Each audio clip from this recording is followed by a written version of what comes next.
যৌথ পরিবারের গল্প নিয়ে জি বাংলার পর্দায় আসতে চলেছে নতুন ধারাবাহিক মিত্তির বাড়ি। ধারাবাহিকের প্রোমো ইতিমধ্যে প্রকাশ্যে এসেছে। প্রায় 1.5 বছর পর পুনরায় ছোট পর্দায় কামব্যাক করছেন জনপ্রিয় মিঠাই খ্যাত অভিনেতা আদ্রিত রায়। প্রসেনজিৎ চ্যাটার্জির প্রোডাকশন হাউসের মিত্তির বাড়ি ধারাবাহিকে আদ্রিতের চরিত্রের নাম ধ্রুব, আর ধ্রুবর বিপরীতে নায়িকা হিসেবে দেখা যাবে জোনাকিকে। তবে বাস্তবে কে এই জোনাকি, কি তার আসল পরিচয়, চলুন জেনে নেওয়া যাক। মিত্তির বাড়িতে জোনাকির চরিত্রে দেখা যাবে অভিনেত্রী পারিজাত চৌধুরীকে। টেলিপর্দায় পারিজাতকে নবাগতা বলে মনে হলেও তিনি কিন্তু অভিনয় জগতে নতুন মুখ নন। মাত্র 8 বছর বয়সে ক্যামেরার সঙ্গে আলাপ তার। এর আগেও তিনি কাজ করেছেন সিনেমা ও ওটিটি প্ল্যাটফর্মে। শ্রীরামপুরের মেয়ে পারিজাত, ডাকনাম বিনি, জন্ম তারিখ 31 মে। টেকনো ইন্ডিয়া গ্রুপ পাবলিক স্কুলের একাদশ শ্রেণীর ছাত্রী তিনি। বর্তমানে তার বয়স প্রায় 16 বছর। বাবা মা ও দাদাকে ঘিরেই তার পরিবার।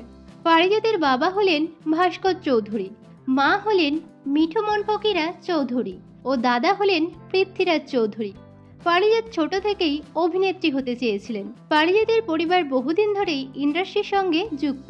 গয়নার বাক্স ছবির গান লিখেছেন পারিজাতের বাবা, তাই অভিনয়ের যাত্রাপথটা পারিজাতের জন্য অনেকটা মসৃণ হয়ে যায়। পরিচালক অপর্ণা সেনের ছবি আরশি নগরের মাধ্যমে চাইল্ড আর্টিস্ট হিসাবে তিনি প্রথম অভিনয় শুরু করেন। তখন তিনি 3য় শ্রেণীর ছাত্রী। সেই শুরু অভিনয়ের যাত্রা।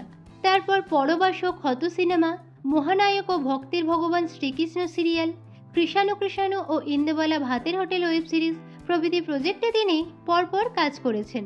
ইন্দুবালা ভাতের হোটেল ওয়েব সিরিজে ইন্দুবালার ছোটবেলার চরিত্রের মাধ্যমে তিনি সবথেকে বেশি পরিচিতি পান। এছাড়াও সত্যম ভট্টাচার্যের সঙ্গে হালুম ছবিতে অভিনয় করেছেন পারিজাত, যদিও ছবিটি এখনও মুক্তির অপেক্ষায়। তবে মিত্তির বাড়ি ধারাবাহিকে প্রথম তিনি প্রধান নায়িকা হিসাবে অভিনয় করছেন।